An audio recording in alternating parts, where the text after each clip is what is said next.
Google slide here. My first time making it through Google, so I hope that you all can see that and that it looks right to you. Do y'all see my screen?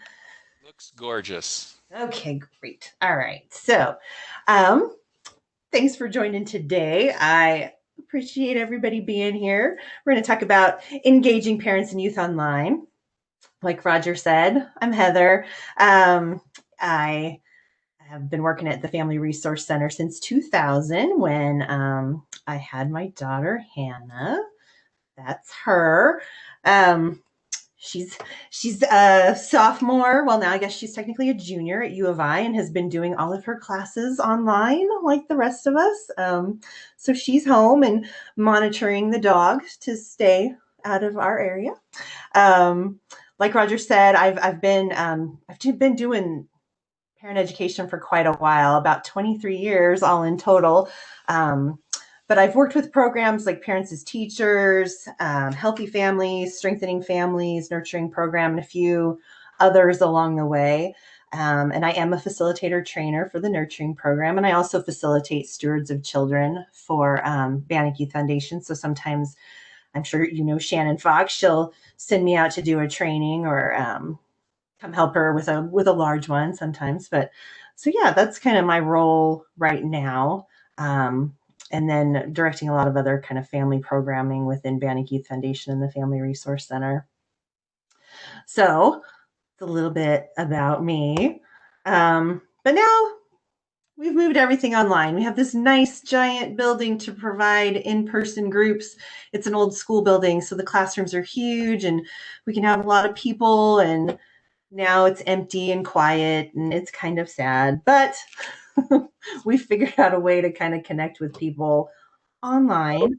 And if you thought dealing with a room full of toddlers was chaotic in person, it's crazy online too. So it took us a little bit to figure out how we were going to keep people engaged, keep them coming and attending and wanting to interact with us.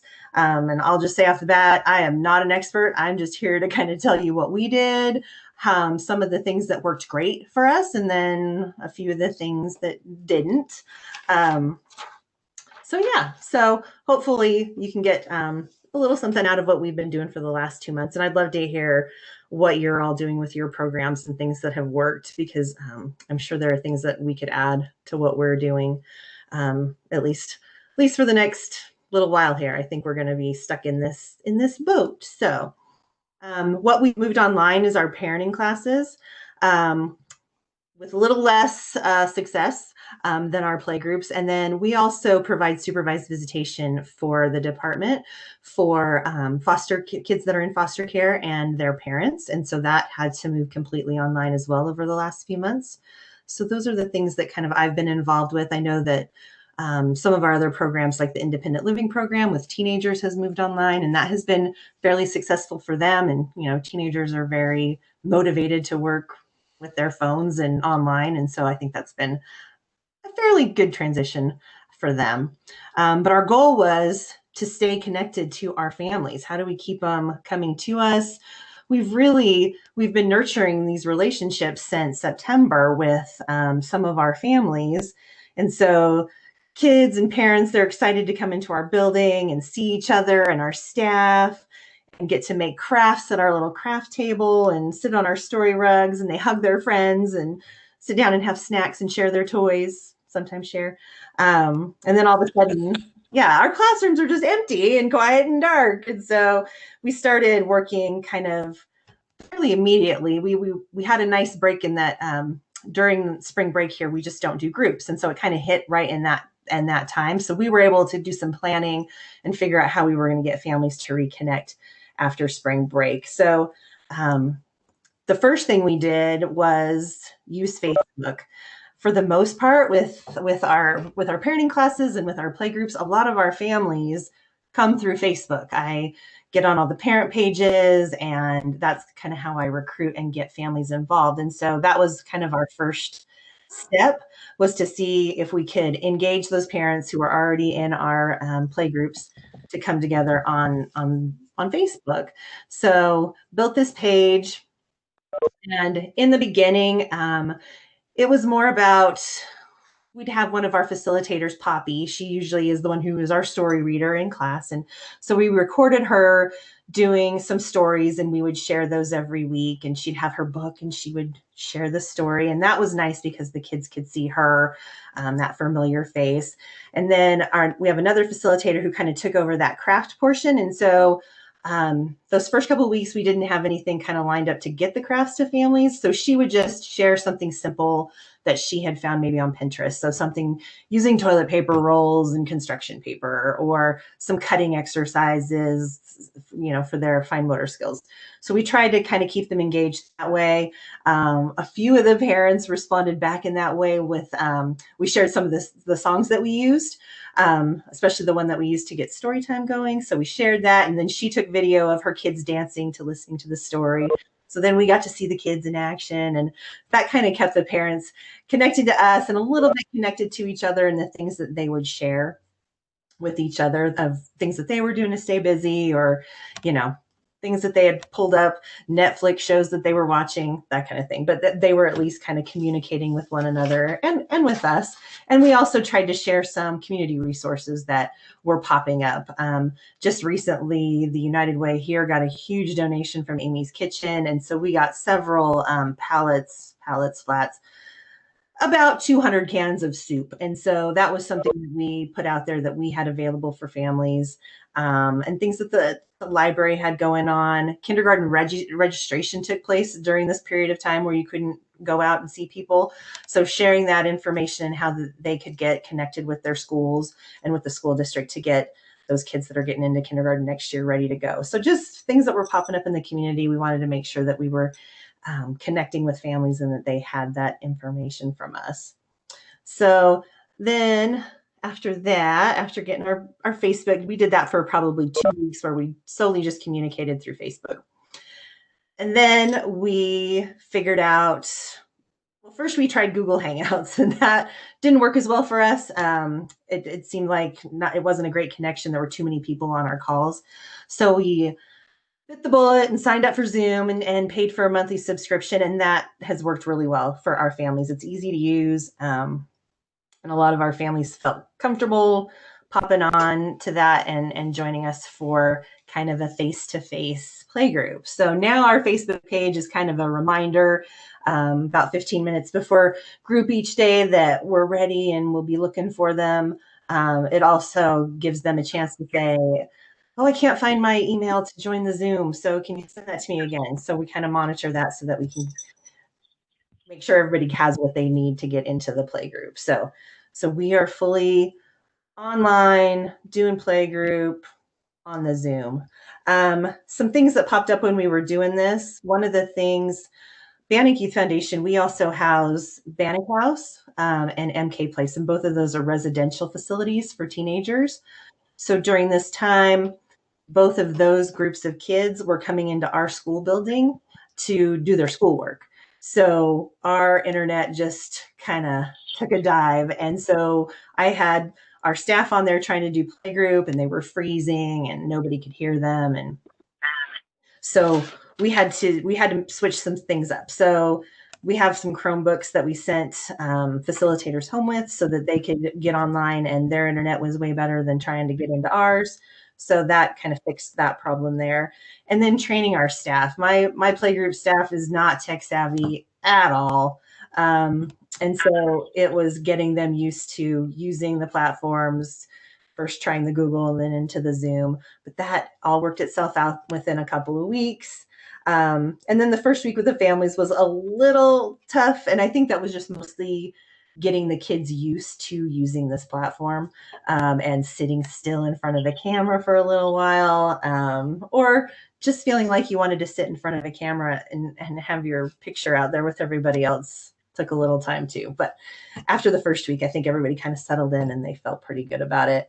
And remembering to remind your families to use their mute buttons, because there's lots of little kids in their houses and they're running around screaming and yelling. And so when you're trying to tell a story, it doesn't really work. But now Poppy just says it's time to turn on your mute button, and everybody does it. And so that's worked out okay for us. Here's one of our Zoom play groups. I marked out everybody, all of our little ones and their parents. I marked out their little faces, but Norma and Poppy, you can still see on there. So we've had fairly good turnouts for our play groups. It looks like I've got about 9 in that one, 9 families that attended that particular group.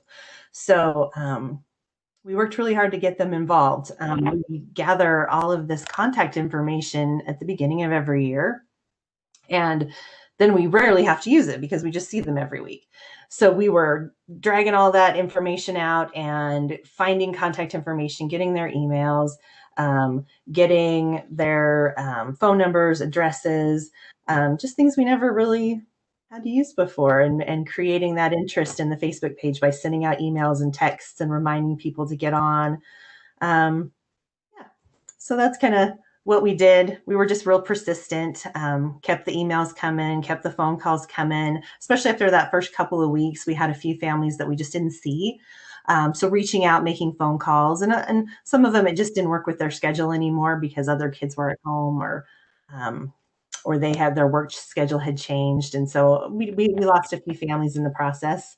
But we're still trying to reach out and make those connections. And we try to use some humor, especially on the Facebook page. We were sharing some funny videos, appropriate funny videos. And so here's just one of them that my daughter has now gotten me into TikTok, which is where I found this one.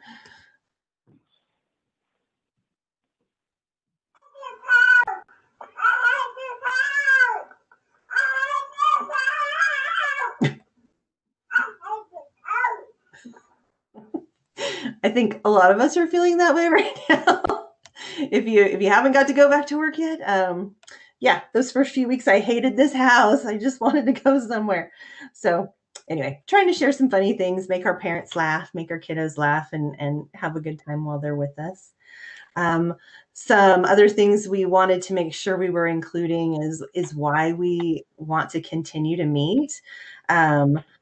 Part of that is we're funded. We have grants that expect us to provide these services, and even though our major funder was very supportive and allowed us to be very flexible, we still had this obligation, and we had an obligation to our families to provide that support. So we wanted to continue with that, and for our developmental play groups, we wanted to reinforce all the learning that they had done up until that time. We were focused on a new letter every week and a new number. And so we wanted to make sure that they kept up with that learning, and that we could maintain that. So I think we've done a pretty good job doing that. Also being supportive, knowing what your resources are, and helping parents make those needed connections. So resources, I'm sure like in Boise, at least here, they're changing all the time. So they've been out of the office, but now they're back in the office. This is a horrible meeting. Does somebody have a question? No? Okay. So yeah, just staying on top of what is available in your community. Not new food banks, but new churches were popping up with new sources of food for families if they needed it. And so just kind of staying on top of that and sharing that with our families.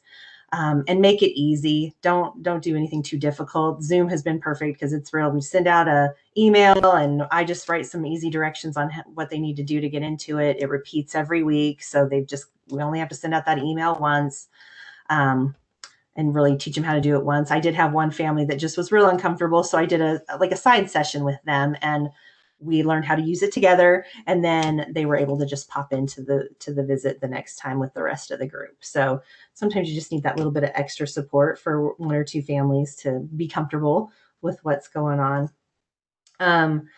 There was I think I said part of what we do is supervised visitation for the kiddos that are in foster care and their parents. And so we wanted those parents to be able to see each other on a regular basis. So we had to be kind of flexible in that area, and that typically families would get together maybe 1 or 2 times a week for a couple of hours, which to keep a 3-year-old on a Zoom meeting or a Zoom call for a couple hours is impossible. So our workers were real flexible and mixed it up. They're doing maybe 20 to 30-minute visits, but maybe every afternoon at 3. So they're still getting that amount of time. They're still being able to see their kids' faces and kids seeing their parents' faces, just for a little bit shorter period of time where they don't get as much interaction, but they get to see them every day. Just anything to kind of keep that parent child bond working and going.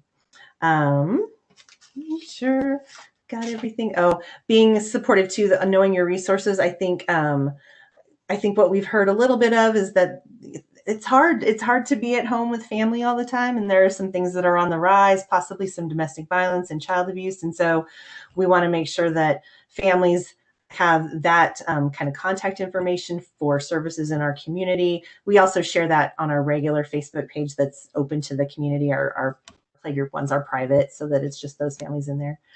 Yeah, move on to the next one. Focus on current needs. So we, of course, had to have a curriculum, and we're expected to kind of flow through that curriculum in order. But once this happened, things just changed. And so we felt it was better to kind of revise what we were doing in order to better suit our audience. And so we looked at our nurturing parenting curriculum, and one of the early lessons in that curriculum is focusing on needs, your personal needs and your kids' needs. And so we kind of went back to that and revised that lesson a little bit about, well, so how can you meet your needs, your kids' needs, when you're maybe never leaving your house? And so how do I get my social needs met if I'm not going to the places that I typically go and I can't go to the places I typically go? So kind of going through your social needs, your physical needs, intellectual, creative, emotional, spiritual needs. So how are we going to get all those things met within the confines of this situation? And having parents brainstorm that together on their own, and figuring out ways to do that. And I think some of these online groups that we're able to provide are meeting some of those needs, especially kind of that social need and emotional need, and kind of helping parents get out of that. I'm stuck in my house. I hate my house. Yeah. The one thing that we did about 2 weeks in, so after we kind of got everything lined up and everybody was ready, we started making delivery bags for our families. So it was full of crafts for a couple of weeks, learning sheets for the parents. For our preschool groups, it had some learning sheets for the kids as well. So we could take those out, and then they had those set up for them for the next couple of weeks. We haven't done this with our playgroups, but one of the suggestions that I saw from another provider was recruiting guest speakers. And I know one of my colleagues, Shannon Fox, has been recruited several times for classes up at ISU to be a guest speaker. And so that's been great for her program. And so she's able to still connect with people in the community and get out her message as well. And just be thankful, tell them that you appreciate them coming and showing up for these groups. We know they're busy. If they've got more kids at home right now, that means more kids that are doing homework and have to be online. And so them taking the time to get together with us and still meet and be a group is important. So we want to praise them for being there and for attending and sharing the time on the computers with us. Engaging the preschoolers. We were already meeting in the morning, and mornings are great because typically they're not ready for a nap yet, and they're not quite to that hungry lunch stage. So we kept meeting in the mornings. Preparing the parents. So there's going to be things where typically in a playgroup or a preschool class at our office, our facilitators would be able to help the kids kind of navigate a craft or a story time or that kind of thing. But in this case, we needed our parents kind of sitting right there to help the kids. And so prepping them on what we were going to need for them. Scavenger hunts have been fun, asking them to go in their house and find something that's pink, or go find a stuffed animal and share it with us. So then they get that opportunity to share their stuff too. They've been able to share their art. So they all do crafts during the time, and then they can share them together. But they've also had drawings that they have shown us too, or that they made earlier. So they got to share things that way. We've kept music time as part of this. So my facilitators took our regular music stuff home with them, and they just cue that up and they play it for the kids. And the kids already know our songs, so they can sing along. And we still do our story time. I think it's my favorite part to watch. The kids kind of zone out, and it's adorable. Their fingers are up their nose or thumbs in their mouth, and it's just cute. And then my favorite part is show and tell. Let them go get something that they wanted to share that week. That time I shared my dog, and other people got their cats and dogs and shared them. So show and tell is fun. And then they kind of feel like my friends have gotten to come to my house because they saw me on TV. So little fun things to do. Heather, I got a question in the chat box. This is from Florina. She says, what are some of the needs that you are hearing from families? Let's see.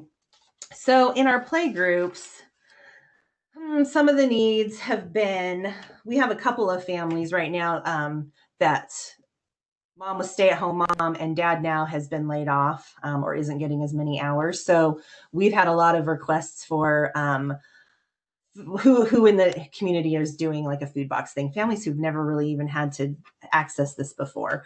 And so I think I said earlier that we got that donation from Amy's Kitchen. We, during a typical year, always have donations from Panera once or twice a week with a ton of bread. And so we were already supporting some of those families in that way. But when this happened, Panera wasn't doing that anymore. So we kind of lost out on some of that. So helping them supplement that with other places. There's a church real close by to our facility that does food boxes every week. So that's probably been one of the biggest ones, is just making sure that families have enough to eat. But yeah, I think that's probably one of the only ones I've really heard about. But other things I've heard is just this emotional disconnection, and people are feeling isolated, and so some of that we've tried to kind of meet that need just through our groups on here and meeting every week. But some of our groups too are meeting outside of this Zoom. So they're meeting on other platforms, or they're getting together on their phones or that kind of thing and meeting outside of that. So this has allowed them to make that connection there. But I think that's probably it as far as what people have asked us for specifically. Does that answer your question? Heather, I had a question about, you said you have to prep the parents. Is that something you do on Facebook, or would that be a pre-call, or what's the protocol on that? So when we sent out those the bags of things, there'll be instructions on there on what the kid's going to be doing in the craft that week. And so parents, can you help with cutting out this? Or if it's a little bit older kid, help them use those scissors and get those things out. So it's either through that bag that we send out, or it can be on Facebook, or sometimes it's just at the beginning of that group saying, okay, here's what we're going to need you to do during this group.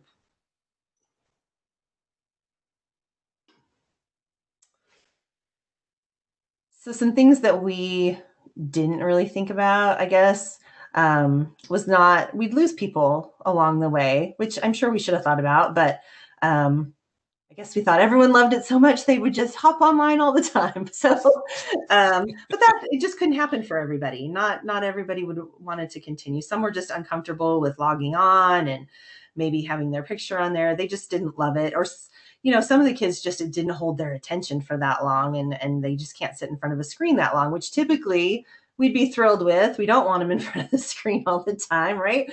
But in this situation, it just didn't work out for their kids. I did have one mom who was just really upset with us because when it went back to youth activities could begin again, it was, well, why aren't we meeting in person again? Because it says we can, and so just explaining that we can't socially distance 3 and 4-year-olds in our playroom. They touch each other, they put everything in their mouths. It wasn't going to work. And so trying to be responsive to her and kind of explaining why we had to make the changes that we did was a little bit rough, but then she actually ended up coming back to a group this week. So we're happy about that. And then some of them have attended at the beginning and then they dropped out, or some of them maybe come every second or third week. But we're happy to see them when they're there. Our typical group is 90 minutes long, and that, for the most part, has dropped down to about an hour. I think there's two groups that still, they just enjoy each other so much, they just kind of hang out and they stay the entire time and keep the conversation going. So that's worked out. That's worked out okay for us. And the times I don't know are that important. I think it's just getting together and being able to lend that support and be there for families has been important for us, and I think for the families too. Let's see. But what our main goal there was just to maintain connections. So we tried to keep everything at the same day and time that they were before, because we were already scheduled into their day. So it made sense to kind of keep it as close to possible, or close to regular time as possible. But then on the other side, allowing for flexibility, because they may have those older kids at home, or they may have parents home that are working and on computers at that time.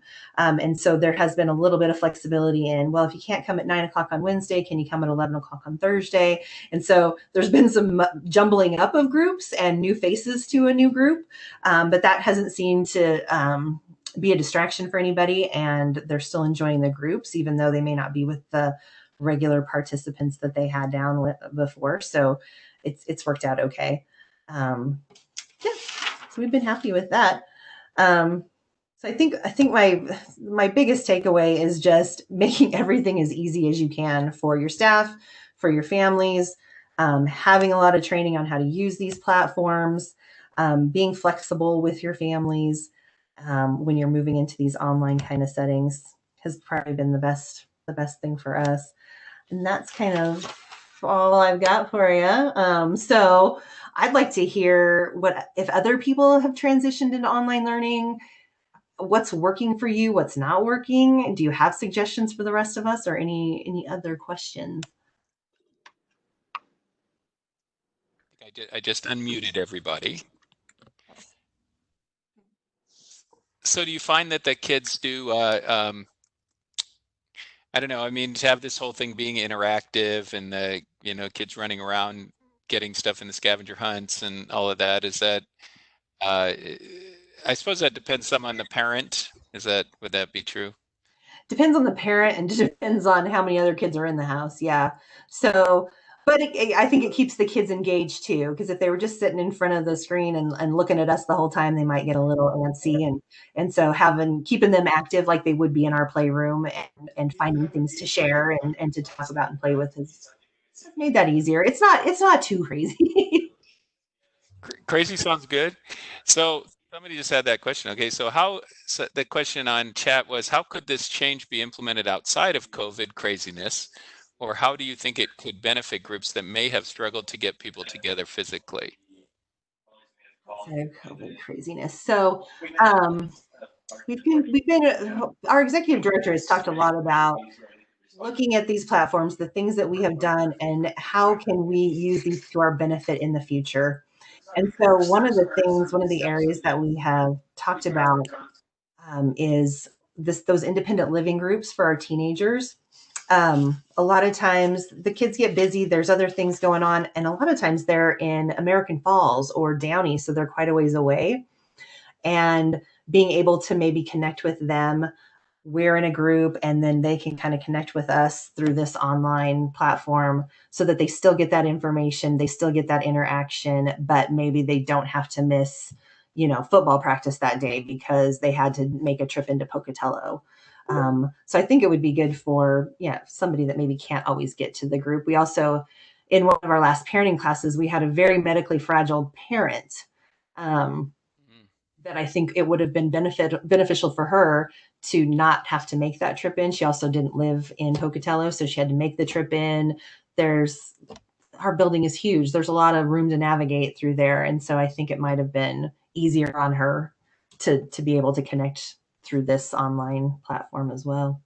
I guess what will be interesting to see, because I do think there are some advantages many of us have probably discovered in this, but at the same time, once everybody else is meeting in person, and then if you have this as a side thing, I think that those people tend to get marginalized, which is the problem, Mhm, I think, sometimes with trying to figure out how to do both at the same time. I mean, I think mhm. in a totally online group, well, we're all equal, you know, Right, right. we're all in, we can be wherever we are, and we're all the same. I'm no,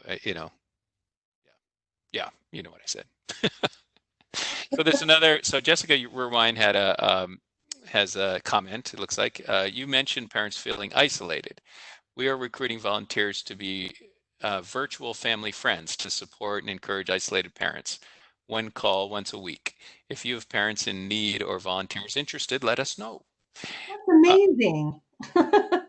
Jessica, do you want to talk any more about that? I mean, I know that was, I know Heather was looking for us to talk to her. Do I need to, I was trying not to unmute everybody. I think you can unmute yourself. Yeah, go ahead.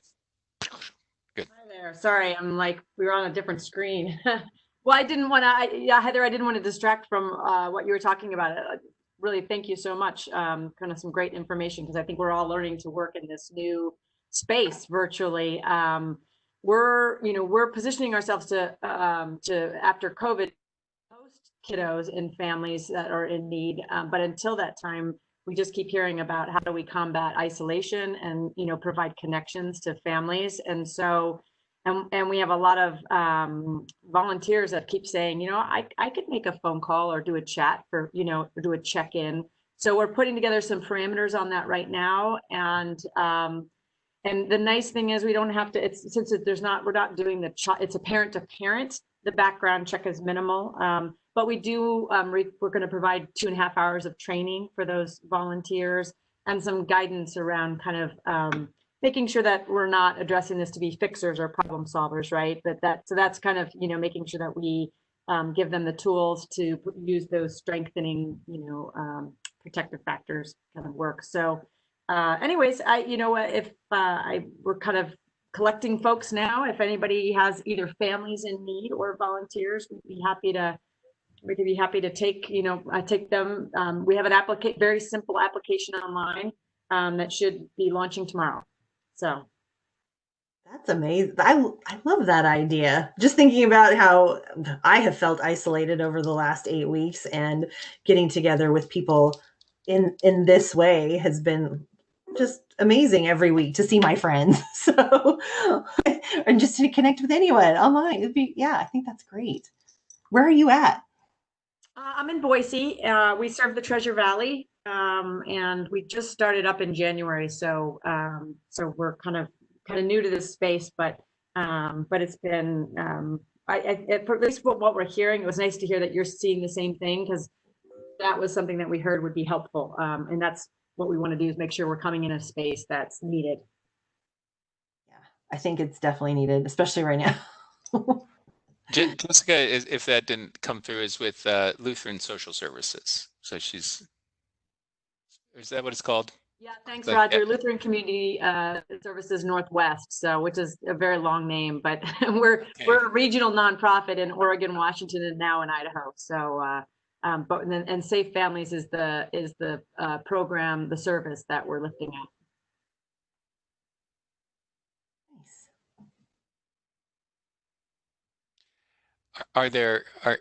What have been other people's experience with with doing groups and so on? I know, Florina, you've done some stuff, and do you have any and I know folks at YCAP have done some of that work. I'm looking at my screen here. Do you have any comments? Yeah, I think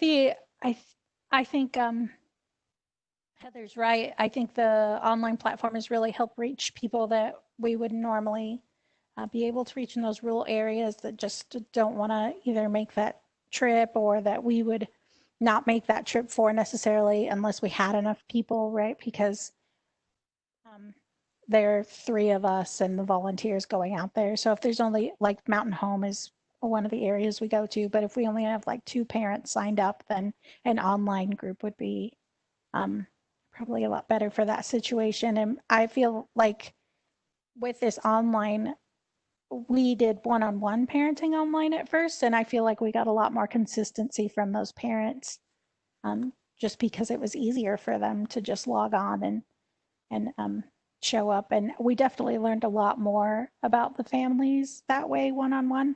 But we are going to go to groups again in June, but they will be online. So I definitely agree that we should talk about some combination of the two once we can meet in groups again, like maybe one-on-one online and then doing groups in person, right? Just to kind of really check in with that family and make sure that they're getting everything that they need. Lorena, do you use or does anybody have experience with using Facebook Live for that as a, you know, as a tool? We're looking at that for our virtual family friend volunteers to have a common place to connect. Yeah, so we actually set up a private group, a private family strengthening group, and we do an Ask Me Anything every Thursday. And we tell the families usually who we've been taking turns, the volunteers and the staff, about who's going to be online and what they're going to be doing. Josie, our director, last week did kids yoga online and live, and so we just post usually Monday or Tuesday, like here's what we're going to be doing on Thursday, because it happens every Thursday. And so that way the families know what time it's at, and then we go live. I did see that Facebook has added a rooms feature, and so I'm going to give that a try this week with a story time to see if we can get the kids in the room. I feel like that'll be a little more entertaining than just me by myself. I'm excited to see the kids. Yeah, I'd love to hear how that goes. So Yeah. your target, I'm sorry, is your target, so your target is the kids. Are you doing also those groups for parents as well, or? So the AMAs were geared towards the parents because they're the ones that sign up to the group. But yeah, we're gonna give it a try with kids. But our online groups are for the parents and children. But like Heather said, it's very hard to get a 3-year-old to try and look at the camera for longer than 5 seconds, and it's like 5 seconds of looking up their nose, and then they run off, and then they come back, and then it's their eyeball. It's always entertaining to try, but yeah, we're still working on that. That would be appropriate to refer any of our parents to as another resource. I'd love to get the information if you're looking to grow that group at all or have additional parents. Yeah, of course. So I'll send that information over. We are starting a new group on the 9th. So wonderful. We're definitely still taking people. Thanks. That's Family Advocates, if we didn't say that, right? Sorry. I'll put that in the chat. Catherine, did you want to say something, or you just showed us yourself? You're on mute. Yeah, I had some people in here earlier, so I didn't want you to see all of that. So, okay. So. Well, good. Yeah, so so I guess that is going to be an interesting question, right? Is whether we're going to keep using some part of these, as part of our, ongoing work. I'm kind of liking that I could bring somebody from Pocatello to just, to talk to, looks like primarily folks from Boise or at least Treasure Valley, and, and that's great. And sometimes it's been, we've had people from all over the state, both presenting and participating, and for us anyway, that's great because that's our turf. But we often are still, we work in the region, so we're like, we won't necessarily be able to talk to everybody. So it's kind of cool to be able to do that. Especially where we're all doing kind of similar things. This is nice to connect as a state and meet other people and find out what other people are doing. There's so much to learn from each other. I think that's the real bonus, and I think we should, there's probably a good platform for taking advantage of that. Mm-hmm. Yeah, I think it's gonna be a benefit to us eventually, having to learn all of this. And right now we're looking at, with our supervised visitation, in the past, when a family or when a parent has maybe gone into rehabilitation, or maybe for some other reason can't be in the same area with the kid and have a face-to-face. Sometimes health and welfare, we just haven't had visits. They've just discontinued until they could be face-to-face again. And I think this is an opportunity to say, this worked, and parents and kids were still getting to see each other. So, while dad has to be in Salt Lake for 6 weeks or 8 weeks, we can still make that connection with him, and the kids can still see him. And I think that's going to be helpful moving forward.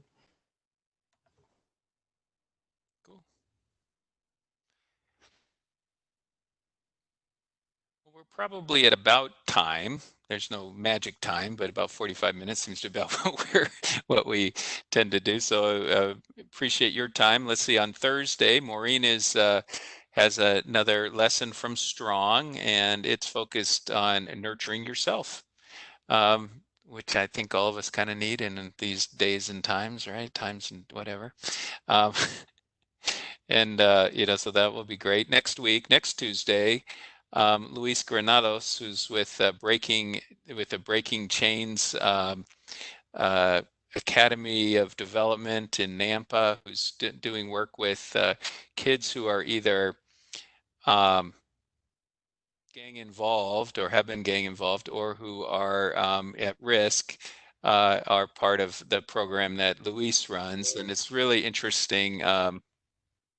It's really a very cool place. He's had to do some of this online as well, although I think they're now back in place, helping some kids get through GEDs and through, other situations. They have a music studio at a little recording studio, and they've got a pool table, and just kind of it's a mix of recreation program, mentoring program, and educational program that they're doing. So I think that'll be really great. And he's a very compelling guy, really neat presenter. So I'm looking forward to that and encouraging you guys to participate.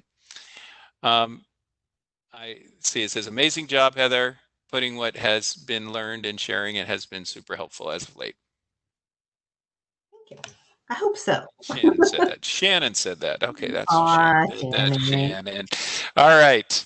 So thanks, y'all, and we'll catch you on another round. Take care. Thank you. Bye-bye.